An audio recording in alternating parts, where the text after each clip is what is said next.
Hello, students. This is Ms. Cohn here. I hope you're doing well.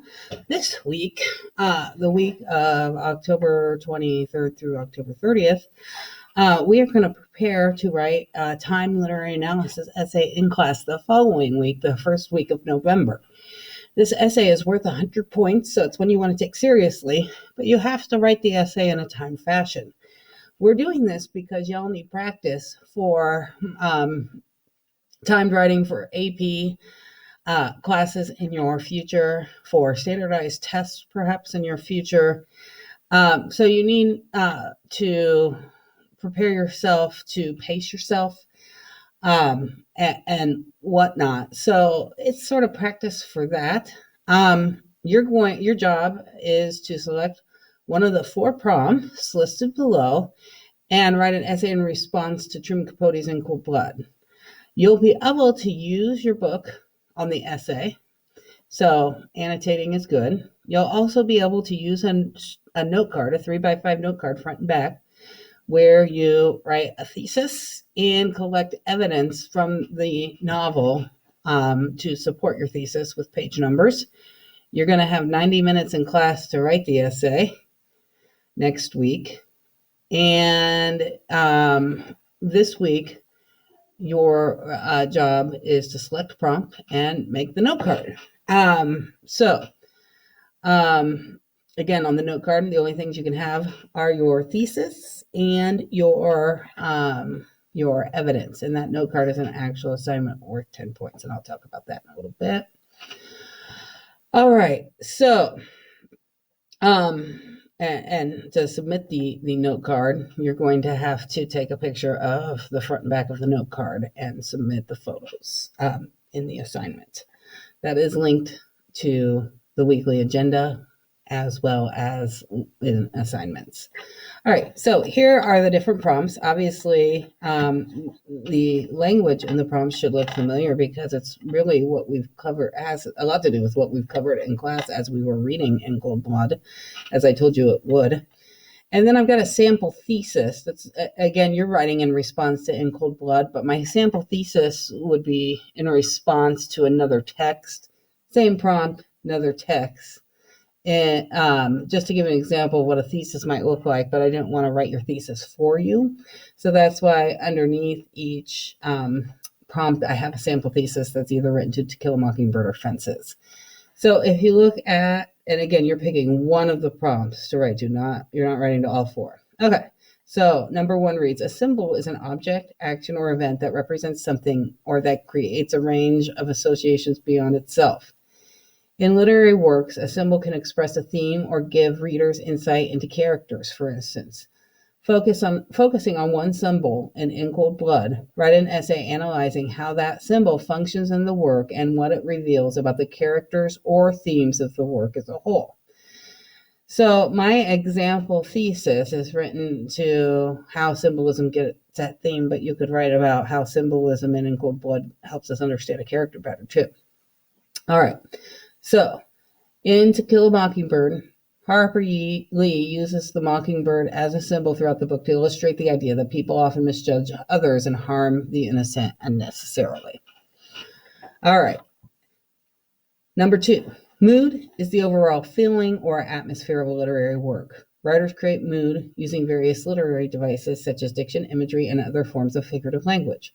Write a well-organized essay in which you demonstrate how Truman Capote uses literary devices to establish a consistent mood throughout a specific part of the novel. Again, my sample thesis is written to Kill a Mockingbird. You're writing to In Cold Blood, but I'm using To Kill a Mockingbird as an example because I don't want to write your thesis for you. Harper Lee in To Kill a Mockingbird uses dialogue, irony, and figurative language to portray a somber mood in the courtroom as the citizens of Macomb are dealing with issues in their community. All right, question 3, or prompt option 3.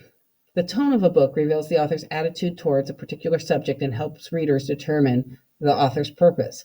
How does Truman Capote create a sympathetic tone for Perry Smith to help reveal his attitude towards the death penalty?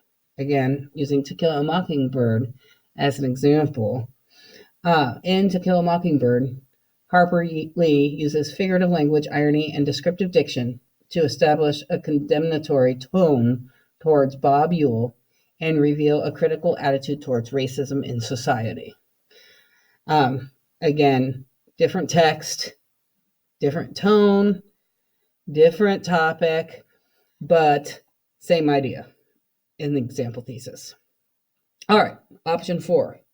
I am not what happened to me. I am what I choose to become. Carl Jung. Several factors, such as childhood and life choices, determine the psychological or moral traits of a person.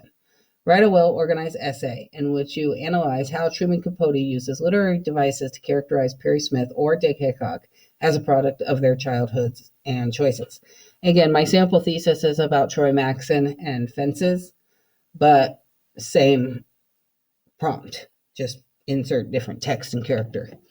In Fences, August Wilson uses colorful dialogue, metaphors, and personification to demonstrate how Troy Maxson is a product of his upbringing and life choices.